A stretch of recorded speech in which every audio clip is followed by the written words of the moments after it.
আপনার হাতের তালুতে এমন একটা পাথর আছে যার দাম দিয়ে হয়তো গোটা একটা দেশ কিনে ফেলা যায়।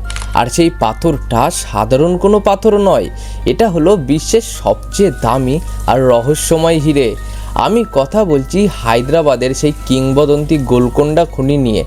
কোহিনুর থেকে শুরু করে হোপ ডায়মন্ড, পৃথিবীর সেরা সব হিরে জন্ম নিয়েছিল এই মাটিতেই। কিন্তু আশ্চর্যের বিষয় কি জানেন, যে খনি থেকে বিশ্বের সবচেয়ে দামি সম্পদগুলো বেরোলো আর সেই খনির কোনো হদিশই নেই। মানে গোলকোন্ডার সেই হিরে ভরা পাহাড়গুলো যেন রাতারাতি মাটির নিচে মিলিয়ে গেল। কোথায় গেল সেই খনিগুলো? কেনই বা ইতিহাসের পাতা থেকেই হিরেগুলোর আসল রেকর্ডের নাম ও নিশানা সম্পূর্ণ মুছে ফেলা হলো? সত্যি বলতে গোলকোন্ডার হিরে কেবল সম্পদ নয়, এটি হলো এক অভিশপ্ত আর রহস্যময় মহাকাব্য। তেলেঙ্গানা রাজ্যের কৃষ্ণা নদীর অববাহিকায় ছড়িয়েছিল এই গোলকোন্ডা খনিগুলো। 1600 এবং 1700 শতাব্দীতে গোলকোন্ডা ছিল বিশ্বের একমাত্র জায়গা যেখানে হিরে পাওয়া যেত। সেই সময় ইউরোপের রাজপরিবার থেকে শুরু করে পারস্যের সম্রাট সবার নজর ছিল এই খনির ওপর। ফরাসি পর্যটক জা ব্যাপটিস্ট তাভার্নিয়ের যখন এখানে এসেছিলেন, তিনি লিখেছিলেন যে এখানে 60,000-এরও বেশি মানুষ দিনরাত হিরে তোলার কাজ করত। কিন্তু আপনি কি আন্দাজ করতে পারছেন আজকের গুগল ম্যাপ বা আধুনিক জিওলজিক্যাল সার্ভে কেন সেই আসল খনিগুলোর হদিশ পায় না? কেন বলা হয় যে গোলকোন্ডার হিরেগুলোর সাথে জড়িয়ে আছে এক রহস্যময় অভিশাপ? গল্পের শুরুটা খুবই নাটকীয়। গোলকোন্ডার হিরে মানেই ছিল এক আলাদা অভিজাত্য। এই হিরেগুলো সাধারণ হিরের চেয়ে অনেক বেশি স্বচ্ছ আর উজ্জ্বল হতো।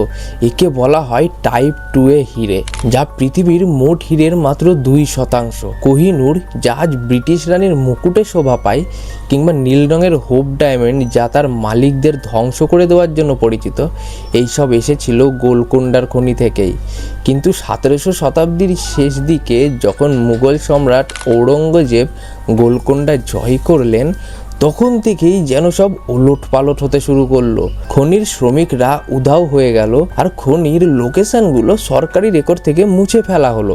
ভাবুন তো, যে খনি পুরো পৃথিবীকে হিরে দিচ্ছে, সেটার অস্তিত্ব কিভাবে উধাও হয়ে যেতে পারে? অনেকে মনে করেন গোলকোন্ডার শাসকরা মুঘলদের হাত থেকে সম্পদ বাঁচাতে খনিগুলোর মুখ পাথর দিয়ে চিরতরে বন্ধ করে দিয়েছিলেন।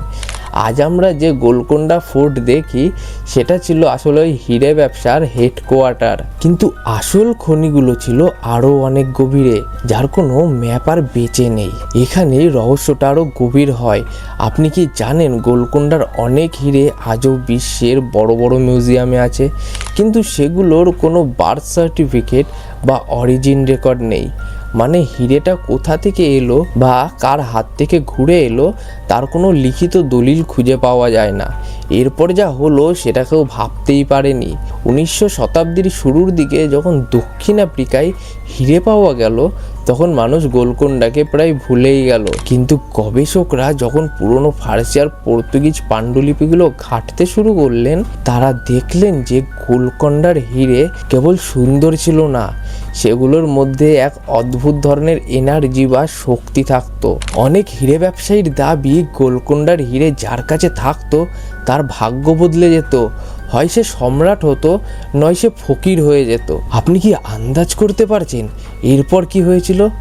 বর্তমান যুগের হিরে শিকারীরা আজও কৃষ্ণা নদীর তীরে লুকিয়ে লুকিয়ে মাটি খোঁড়েন, এই আশায় যে হয়তো কোনো এক গোপন খনির সুড়ঙ্গ তারা আজও খুঁজে পাবেন। কিন্তু প্রকৃতি যেন সেই খনিগুলোকে এক অদৃশ্য চাদর দিয়ে ঢেকে রেখেছে। বিজ্ঞানের চোখে দেখলে কয়েকশো বছর ধরে খনন করার ফলে মাটির স্তর নিচে নেমে গেছে আর নদীপথ বদলে গেছে। তাই আসল সাইটগুলো আজ চেনা অসম্ভব। আসল সত্যটা হলো, গোলকোন্ডার হিরেগুলোর উধাও হয়ে যাওয়ার পেছনে এক বড় রাজনৈতিক চক্রান্ত ছিল। ব্রিটিশরা যখন ভারতে এলো, তারা জানতো এই খনিগুলো ভারতের মেরুদণ্ড। তাই সুপরিকল্পিতভাবে খনিগুলো বন্ধ করে দেওয়া হয় এবং সমস্ত নথিপত্র নষ্ট করে ফেলা হয়, যাতে স্থানীয় কেউ সেই ব্যবসা আর শুরু করতে না পারে। এখানে একটা লুকানো ইনসাইট আছে। গোলকোন্ডা শব্দটাই এখন আন্তর্জাতিক বাজারে একটা ব্র্যান্ড। যদি কোনো হিরে গোলকোন্ডার বলে প্রমাণিত হয়, তবে তার দাম নিলামে 10 গুণ পর্যন্ত বেড়ে যায়। কিন্তু সমস্যা হলো রেকর্ড ছাড়া সেটা প্রমাণ করা প্রায় অসম্ভব। বিজ্ঞানীরা আজও আর্গন ডেটিং আর কেমিক্যাল অ্যানালাইসিস করে বোঝার চেষ্টা করেন যে কোনো হিরে গোলকোন্ডার কিনা। তারা দেখেছেন এই হিরেগুলোর মধ্যে নাইট্রোজেন একদম থাকে না বললেই চলে, কিন্তু সেই খনিগুলোর ভৌগোলিক অবস্থান আজও এক মস্ত বড় ধাঁধা। কেউ কেউ বলেন খনিগুলো আসলে মাটির নিচে নয়, বরং নদীর তলদেশে ছিল, যা এখন বালির নিচে চাপা পড়ে গেছে। অবশেষে গল্পটা এখানে দাঁড়ায়, গোলকোন্ডার খনিগুলো ভারতের সেই হারানো গৌরব, যা আমাদের চোখে আঙুল দিয়ে দেখিয়ে দেয় আমরা কতটা সম্পদশালী ছিলাম। যে দেশ থেকে কোহিনূরের মতো হিরে বেরোয়, সেই দেশের খনিগুলো আজ শুধুমাত্র লোককথায় বেঁচে আছে। বড় বড় হিরে ব্যবসায়ীরা আজও স্বপ্ন দেখেন সেই এলডোরাডো বা সোনার খনির মতো গোলকোন্ডার সেই গুপ্ত ভাণ্ডার হয়তো খুঁজে পাওয়া যাবে। এটি কেবল হায়দ্রাবাদের ইতিহাস নয়, এটি বিশ্ব অর্থনীতির এক রহস্যময় মোড়। গোলকোন্ডার হিরেগুলো আজও আমাদের মুকুটে নেই ঠিকই, কিন্তু তাদের উজ্জ্বলতা ইতিহাসের পাতায় কোনো দিনও ম্লান হবে না। পুরো ব্যাপারটা কি সত্যিই রোমাঞ্চকর নয়, যেখানে বিশ্বের সবচেয়ে দামি সম্পদগুলো আমাদের পায়ের তলা দিয়ে বেরিয়ে গেল, অথচ আমরা তাদের হদিশ পেলাম না। গোলকোন্ডার এই হারানো হিরে আর খনির রহস্য আপনাদের কেমন লাগলো?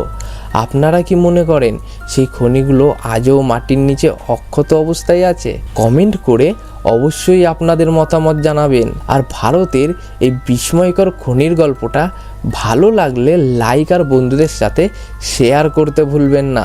দেখা হচ্ছে পরের ভিডিওতে এমন আরও কোনো রুদ্রশ্বাস রহস্য নিয়ে। ততক্ষণ চ্যানেলটাকে সাবস্ক্রাইব করুন আর বেল আইকনটা দাবিয়ে দিয়ে আমাদের সাথে জুড়ে থাকুন। ধন্যবাদ।